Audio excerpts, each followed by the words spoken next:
Hello, viewers. I'm Tom Palkin II. I am the author of the book, U.S. vs. China, From Trade War to Reciprocal Deal. I am also an Asia-Pacific commentator here, and I am based in Beijing, China. Now, as I start a new series, and last week it is about fighting fake news on China and the coronavirus.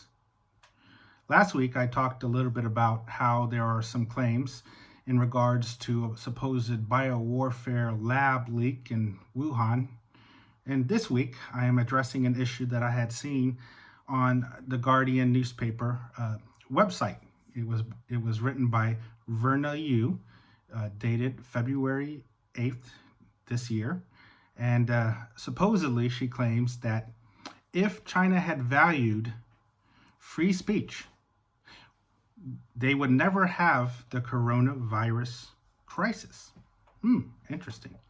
If China valued its free speech, it would have cured coronavirus. Really interesting. What about the doctors? What about a face mask? What about some of the precautions that China is taking right now to curb the virus, such as they are imposing many quarantine measures, and they are doing a lot to make sure that it does not spread. However, the Guardian opinion page says that doesn't matter. What really matters is that China should have free speech. Amazing. Wonderful. I love that. If free speech could cure everything, then I don't need doctors anymore.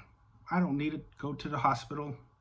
I don't need to do anything other than just love free speech, because that would cure everything. Isn't that nice? But it's not true. That's not going to happen. I mean, it would be nice to have free speech in China, and many people would love that. But the fact is every country has a right to have its own laws and have its own government. If China chooses not to have the kind of free speech you would see in the United States, so be it. That's just the way it is. If you choose to live in China, you have to accept that. But the fact is let's now address the issue is, could have free speech really stop the coronavirus at the beginning? Well, maybe it could have helped, but there's really no guarantee. Think about it, okay? So a lot of times you have issues of, like, let's say Ebola that was in Africa. Are you aware that in Africa, many countries there have a democracy? They have free speech? Nonetheless, Ebola continued to spread. It got worse. And then there were many media stories about how terrible Ebola was and how people need to really fight it. But it continued to spread. How did free speech rescue the Africans who were suffering from Ebola? And here's another interesting matter about Ebola. China actually played a major role to curb the spread of Ebola in Africa. Maybe you don't know that.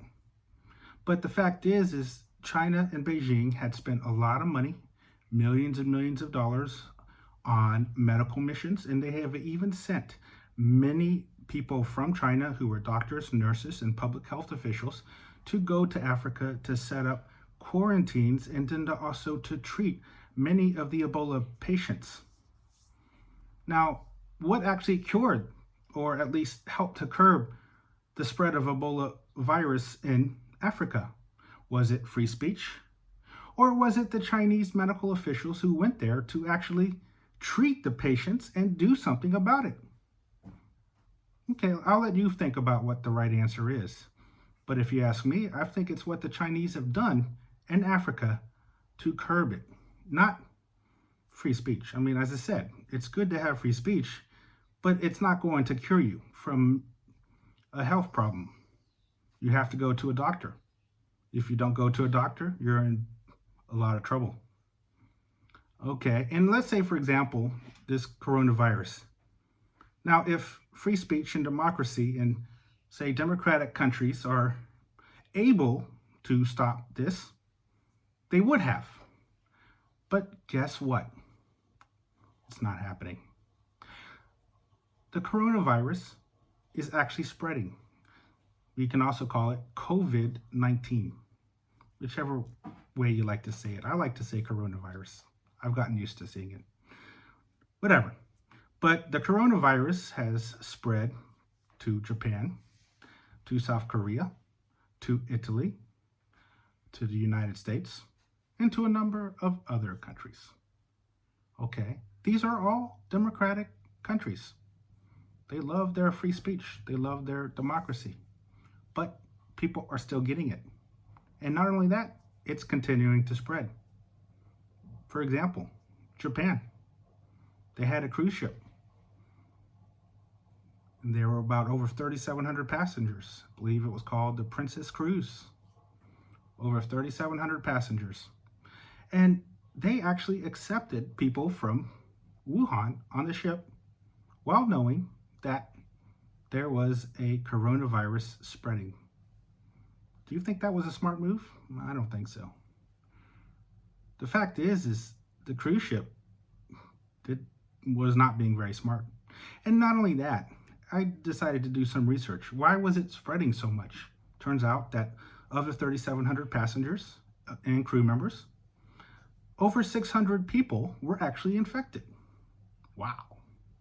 How did that happen? I mean, that's kind of scary. You have a big virus boat of democracy and free speech. Well, I checked into it and I did some research, and what I discovered was the crew was not doing a good job of protecting the passengers. Okay, in China, the moment the outbreak happened and they imposed quarantine measures, guess what? They asked people to wear a face mask. They also asked people to stay home and not to spend too much time outdoors and in public places. Many parts of China are under quarantine. Many of them are now. You have a lot of lockdowns in Wuhan. You can't go anywhere in Wuhan, okay? So on this ship, nobody is wearing face masks. Nobody was asked to wear a face mask. But they were watching a lot of TV news. They saw on the social media how terrible the coronavirus was. So you would think that, wow, you know, if this coronavirus is bad and we have some passengers on the boat who are from China, maybe we should be careful. But nobody in the crew told them anything. They said, oh, you're fine, you're okay, don't worry. So they just continued living life as is, ignoring the threat of coronavirus. And also, it turns out that the people who were getting sick were not quarantined. So you had passengers who were visiting the people who were sick.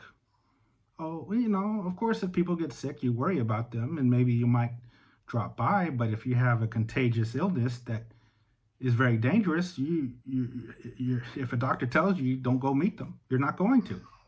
But the ship people, the medical doctors there, said nothing.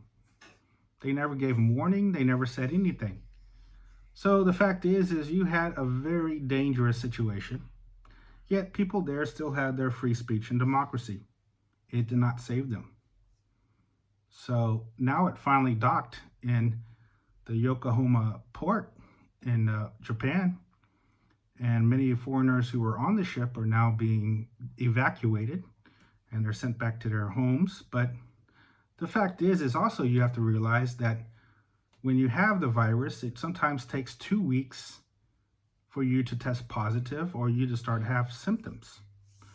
So a lot of these people, if they're not under quarantine for 14 days, and let's say they go walk around not wearing a mask, not doing anything, it is quite possible they will get others infected. That's not good.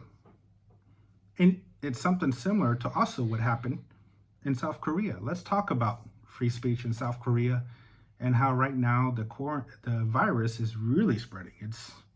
It's quite brutal, and especially in the town of Daegu, South Korea, southeast South Korea, where there was a church. I'm not the best at pronouncing Korean names. It was something called Shincheonchi or Shincheongung Church. It was a Christian church. But they had some strange spiritual beliefs, okay? Some of their beliefs were that it's bad and it's evil to wear a mask. So even if there is a deadly epidemic and people are getting really sick, the church faithful and the church leaders, according to media reports like the New York Times and a few other things. Well, sometimes they do fake news. I'm not sure if it's true, but let's say it is true. The church leaders are saying, do not wear a mask.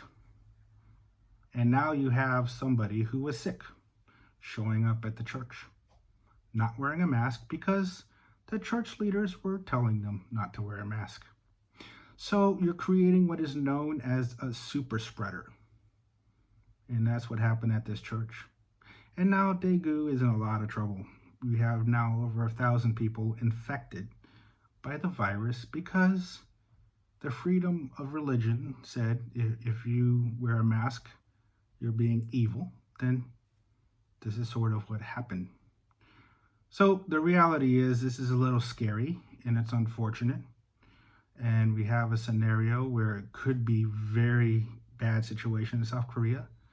And they may have the same quarantine measures and the same problems that are occurring here in China, as well as they also went on a mission to Wuhan a few months ago.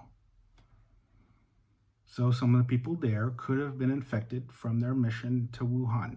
Now, it's possible if that was true, then the right approach for government officials to do is to contact those people and say, stay home. But supposedly the Guardian says free speech will cure the virus. So quarantine is not free speech. And if quarantine means you lose your free speech, then the Guardian will claim that free speech, more important, is a better cure. Well, that's what they think, but I don't agree. The reality is that when you have a very terrible sickness and it's a scary situation, you have to take a lot of precautions and measures that are sometimes not going to go well with certain human rights issues of, like, let's say, freedom of assembly, freedom of religion, freedom of speech, and also democracy. I'm not saying that this is perfect. Right now I'm in Beijing. I have to follow some rules about the quarantine that sometimes, can be uncomfortable. But the fact is the quarantine is saving my life, my family's life, and the people I know. Right now, they are not sick. I'm not sick. I believe part of the reason I'm not sick is because I am following the rules and my family is following the rules. So by understanding this, sometimes when you have a very serious illness, you have to take a lot of precautions. So I urge everyone that if your town, city, or country is starting to be infected by the spread of the coronavirus, you really need to take it seriously. It's not a joke. It's not a joking matter. You have to be very concerned. And if you have to deal with the quarantine, so be it. It's for your safety, for your family's safety, and for everyone else. Because we need to stop the coronavirus. We need to make the situation better so that a few months later, people will be very healthy. So please take my advice into strong consideration. And so finally, what I'd like to say is also don't fall for the fake news. Try to find out what the real story is about China and the coronavirus so you will know and you will be safe and you will be a better person for it. Thank you and have a good day.